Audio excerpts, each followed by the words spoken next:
Hey man, say man, it's your boy Big Dreams. Welcome back to the channel. Before we carry on any further with this video, make sure y'all like, make sure y'all comment. Most importantly, make sure y'all subscribe and hit that post notification bell. Set it to all. We is back with another banger video, back with another reaction video. Man, and today, y'all see the screen, we are going to be reacting to Judge Mathis on why Diddy's defense didn't call any witnesses to the stand. Part 1, Vladtv, Djvlad. We finna dig in here and see what's going on. I'm not gonna make the opening of this video too long. All I ask is that y'all smash that like button so this video can rank higher in the algorithm. Go crazy in the comments. Let me know what you want me to react to. And if you're watching me and you not subscribed, man, subscribe. That's all I ask.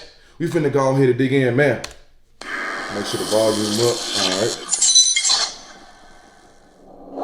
All right, here we go. Today we have Judge Mathis, who went from living a life of crime in Detroit to becoming the state's youngest judge, who gained nationwide fame on the Judge Mathis Show, which aired for 24 seasons and was the first court show featuring an African-American judge to win a Daytime Emmy Award.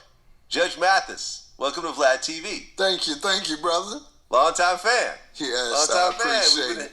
bumping into each other recently, so Yes, it's sir. only right that we do this. Well, we have a lot to talk about, but I'm not even gonna lie to y'all, bro. I don't know everybody's age group that's watching this video, but listen, I'm 24. I'm young.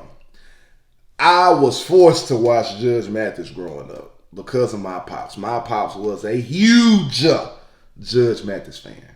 I feel like I'd have seen just about, not every season, but most of the seasons of Judge Mathis.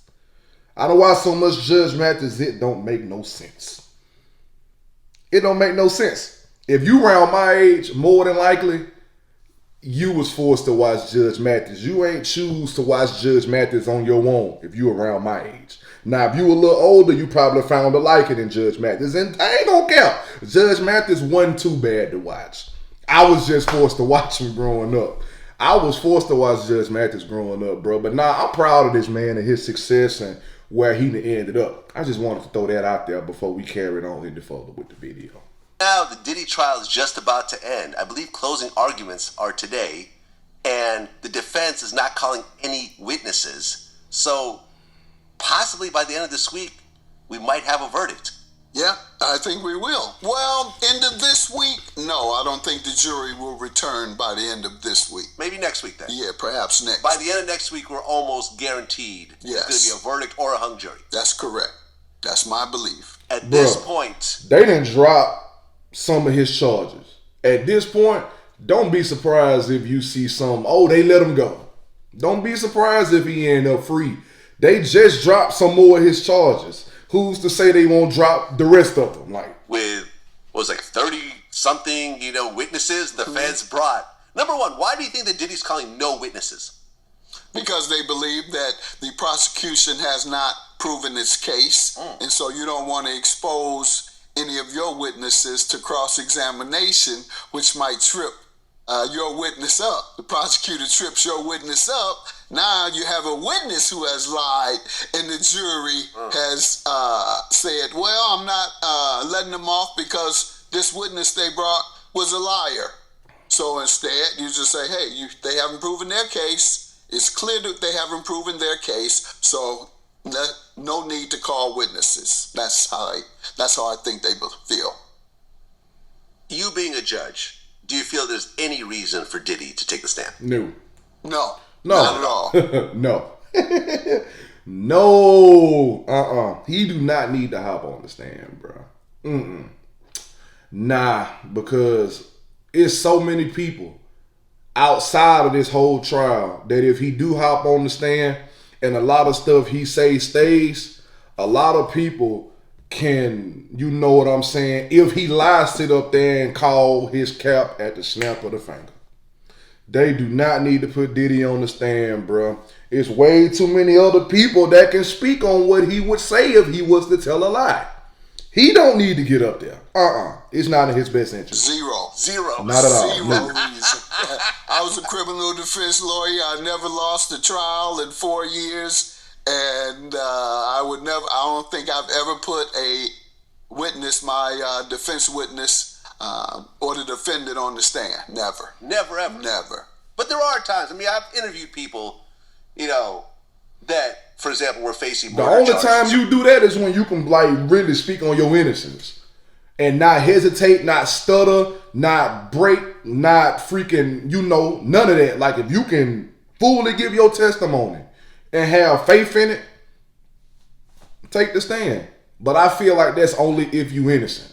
In Diddy case, I can't speak too much on innocence, but only take the stand if you know you innocent and you can give that testimony on what really happened and everything is the truth. That's the only time I would say that. Other than that, do not put them on the stand. But they took the stand and they won. Yeah, and they were lucky. they're the exception. Yeah. I bet perhaps an 80-year-old church lady, I'd put her on there if she was the defendant. But no, it's highly unusual for a good criminal attorney to put his defendant on the stand. Yeah, the person I'm talking about is Hurricane Chris. He had this big song, "Ay Bay," some years back, and he had a situation where he was at a gas station. He comes back, to his car, and there was a guy that was like going through his car, and there was like a gun in the car, and he like had a gun on him and kept telling him to like step away from the car, and the guy like kept going towards him, pulled out a gun, killed him, charged with murder in Louisiana. He took the stand. I remember I asked him, I said, "Did your lawyers tell you not to take the stand?" He said, "I didn't care what my lawyers said. I felt it was self-defense and I was going to not leave my life in someone else's hands. And I needed to convince the jury that I really was in fear of my life." Oh no, I knew I was gonna talk from day one. It was never a thought in my mind of silencing me. This is my life. I know exactly what happened. My lawyer is a terrific lawyer, and he did an amazing job, Alex Washington, but at the end of the day, I had to get up there and say my part, bro. I couldn't just put everything in their hands like that. I gotta look these people in their eyes because my life is in their hands. I'm gonna talk directly to these people and see if they could see I'm not no lying ass nigga right now. You understand what I'm saying? But see, that's the only time you put a defendant on the stand is if you know for a fact that they innocent and they have to get up there and speak to further prove their innocence. Or if it's a situation like this and you just so happen to be in a self-defense situation and you know it was self-defense pending all the other circumstances that happened at that time. Somebody's going through his car. He had a firearm in the car. That's enough right there to even classify that as self-defense. Even though you got to get in court and prove that and fight for that and stuff like that, that's self-defense though. Because what if he had took his firearm out of his car that belonged to him and hit him with it? You know what I'm saying? If he hadn't did that, bro, he probably wouldn't even be sitting right there. So if you know for a fact that you innocent, or if it's like one of these situations and it's self-defense and you know you can get up there and speak and get people to see why you did what you did in defense of you and the better good of your life and protecting you, do it. But it's only certain situations and certain people that are exceptional enough to do that. Because not everybody finna get up there and give you a full testimony and they testimony be smooth and believable. Right now, he sounds believable. And I don't even know this situation from a can of paint. If I'm sitting there and I'm just there and he got up on the testimony, he got up on the stand telling his testimony and he's speaking like this, I would most definitely believe him. I would definitely believe him. But at the end of the day, it's pending the person and the situation itself. Not all defendants need to get on the stand and take up for themselves. Nah. I'm looking you straight in your face, telling you exactly what happened. I'm not gonna bullshit with you. I'm gonna answer when you ask me a question. You know what I'm saying? Like, I wanted to get up there. You know what I'm saying? Like, and she cross-examined me back. She cross-examined me and it got ugly. You know, so I still didn't regret getting up there, bro. I had to speak my part because I feel like the jury, they feel like, all right, it's 12 of us. Everybody done said what they gotta say. So I feel like the jury looking at it like, if you don't say nothing, then you basically hiding behind your lawyers. An innocent person, it's hard to make him be quiet because you know you ain't did shit. Right. He won. He beat it. Well, he's an exception. Most folks don't. Really? Most lawyers advise you not to take the stand because they know that you're going to be cross-examined And most by people lawyers, ain't ready for that. and you're a layman. And we've been trained on Most how people to ain't ready either for that. twist your words to make it appear as it's a lie or to pull the lie out of you. Yeah. So that's one reason, is because you're going up against a person that has been trained to cross-examine and to bring lies out. Yeah, that's only if that person is prepared for that, though. That's why they don't let them get up there. That's another reason why you don't let people get up there. And I didn't speak on this during the video. A lot of people sit up there and you say one thing and you got this attorney right here or this prosecutor right here, whatever that person may be that's there at that time talking to you, that can take what you say and twist it oh so well, and you start getting all hostile because now you done twisted up what you said. Now you start getting mad. Now your emotions start to rise. Now you start stuttering. Like, that's their job to do that, bro. But listen, let me speak on one more thing before we end off this video, y'all. Regarding this Diddy trial, like I said earlier, they dropped some of his charges. Don't believe for a second that he ain't gonna be walking scot-free. I'm not saying that it's guaranteed that he's gonna get out, but don't believe that there is no possibility there for him to walk scot-free. If they drop some of his charges, who's to say that they won't drop the rest of them? Who's to say they won't drop the rest of them? It's a whole lot of this stuff in the trial that probably was said in the courtroom that probably didn't even make it to the documentation phase.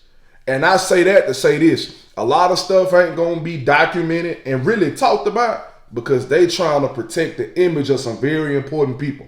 And some of those people that's very important are a part of the government. If you get to talking about certain things and exposing certain things, you're gonna have to drag them people into it. You drag them into it, you mess up other plans in other places. That's why I feel like a lot of stuff in this trial wasn't talked about, or it wasn't documented, or it probably was brought in and they called objection and it just didn't make it no further after that. So if you ask me, that's what I feel. But do not sit up here and think that there is absolutely no possibility that he could walk scot-free, because I promise y'all, if they drop some of his charges, they'll drop the rest of them, and next thing you know, he out here walking scot-free. That's what I think. But listen, y'all let me know what y'all think in the comments. This is the end of the video. Make sure y'all like, make sure y'all comment. Most importantly, make sure y'all subscribe and hit that post notification bell. Set it to all. All social media links will be in the description. The link to the previous reaction video will be there as well. Follow me on all my social medias. Click the link to the previous reaction video and watch that whole video after you watch this whole video. Don't forget that I will be putting the link to the second channel in the description as well. Make sure y'all click that link, go over there, subscribe, and show love, because y'all will be seeing my face over there from time to time. But listen, I love y'all, and I appreciate y'all for showing me love back. And we out this thing, man, for real.